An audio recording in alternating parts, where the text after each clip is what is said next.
Update na po tayo sa lagay ng panahon. Kausapin natin si Pag-asa Weather Specialist Charmaine Varilla. Magandang umaga at welcome sa Balitang Hali, Charmaine. Yes, magandang umaga din po, Ma'am Connie, at sa lahat po ng ating mga tagapakinig. Oo, itong cold surge, hanggang kailan ba natin mararanasan itong peak ng hanging amihan? Yes po, no, sa ngayon po, posible pa pong mas lumakas pa po yung ating northeast monsoon ngayong week, possibly by Thursday, na kung saan maaari pong malaking bahagi uli ng ating bansa yung makatala ng pagbaba pa uli ng temperatura.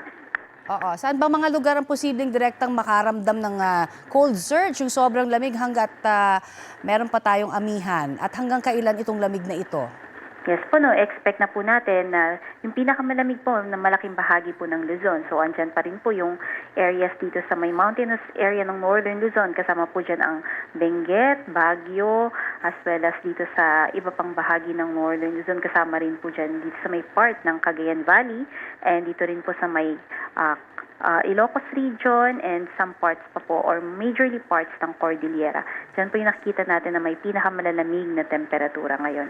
And dito naman po sa may part ng Central Luzon, up until Calabarzon, nakikitaan na din po natin ang pagbaba ng temperatura dito sa may part ng Rizal at Quezon.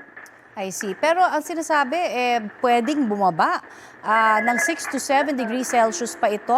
Tama ba yon? As of now po, ang nakikita po natin ay posible po yun, pero based sa mga data ngayon ay more on siguro bababa siya. Pinakamababa na siguro mga 9 or 8 degrees Celsius po. Okay, so ilabas na ang mga jacket. Maraming salamat sa iyong pagbibigay sa amin ng update na yan. Yes po, ma'am. Salamat. Pag-asa Weather Specialist Charmaine Varilla.